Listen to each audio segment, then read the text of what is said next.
How are you putting yourself first? When I look back at my 30s, adulthood, the biggest lesson I think I've had to learn, and I'm still learning, is to put myself first. What do I mean by that? Well, for the longest time, especially in my 20s, I thought putting yourself first meant you had to be selfish, that you had to disregard other people, their feelings, their emotions, and just do you. And to a certain extent, yes, that's true. But it's more so putting myself first means knowing myself, who I am, what I love, what I dislike, what I like, and applying that to my life, truly, and aligning with people that are not just in alignment with everything I do or everything in all the ways that I put myself first, but also in ways that challenge me in the ways that I know I need to be challenged. I've had people in and out of my life that have been lessons, that have been family, friends that I love and adore, that I just don't click with.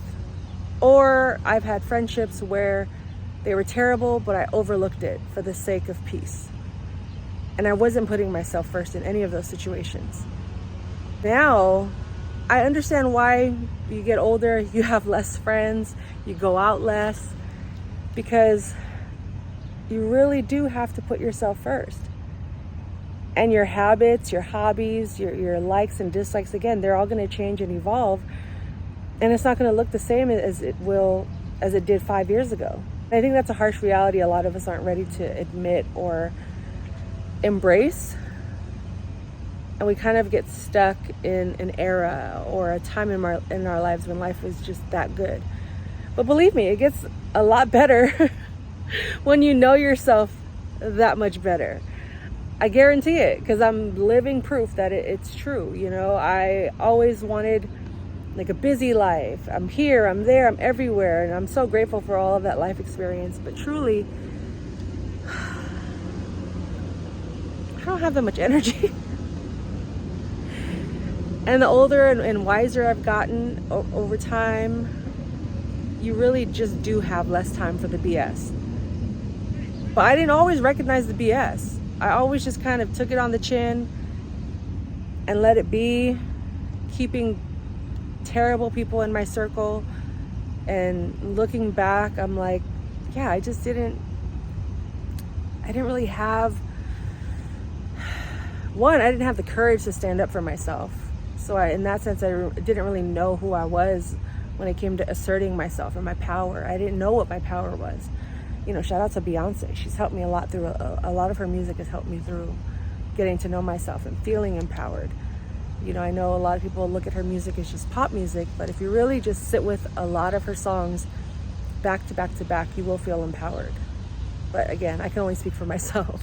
But that's been the greatest lesson, is truly just learning how to put myself first and what that means, and knowing that it's not selfish. It's not a selfish play. It's not a selfish move.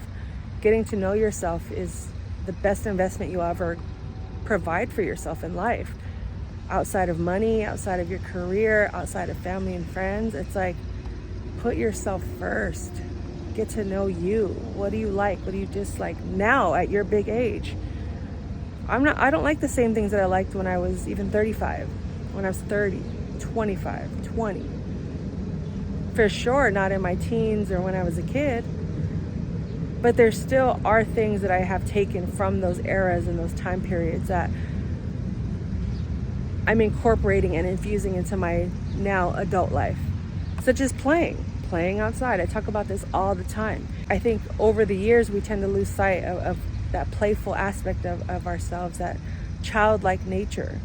I don't think that should ever go away. I don't think that's a compromise. I think that should always exist. Like when you were a kid, what did you enjoy the most? Or when you were a kid, what did you want to do the most? Where did you want to go?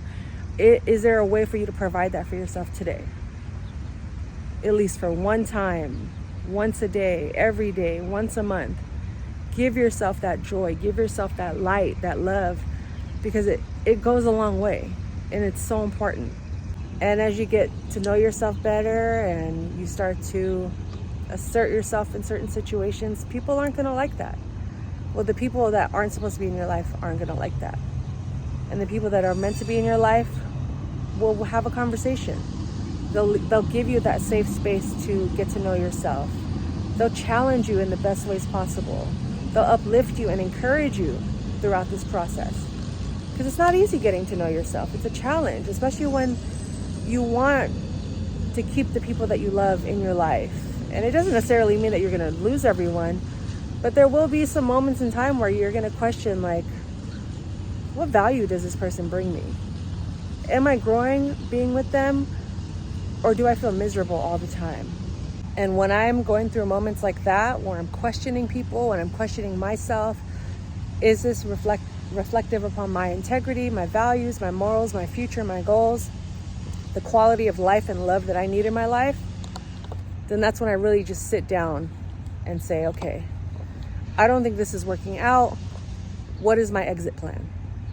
Or how am I going to re-strategize this or reignite the love for this or the like for this? Do I still need it? Is it a burden? Is it a blessing? I know it kind of seems black and white. And again, I'm always learning to appreciate the gray areas. But it starts with questioning, is it this or is it that? Is it me or is it them? And again, I've said this in previous videos, I don't do the greatest with conflict. Conflict. I can't even say the word conflict. Conflict management, conflict resolution, confrontation. That part of life is something I'm very much uncomfortable with. But it's a part of life that I have to embrace and face head on.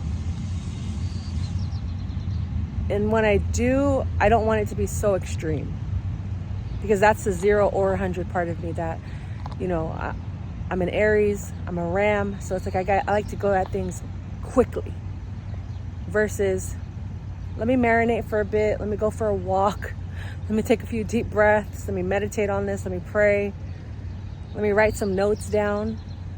It's okay. Write some notes down. Talk it out to yourself first, to God. Give it to God first. And you'll feel a part of that burden be lifted. And that's all about putting yourself first. That's a part of that process. And it is a process. But definitely, as I've gotten older and as I'm approaching my 40s, I'm learning how to put myself first. I'm embracing putting myself first.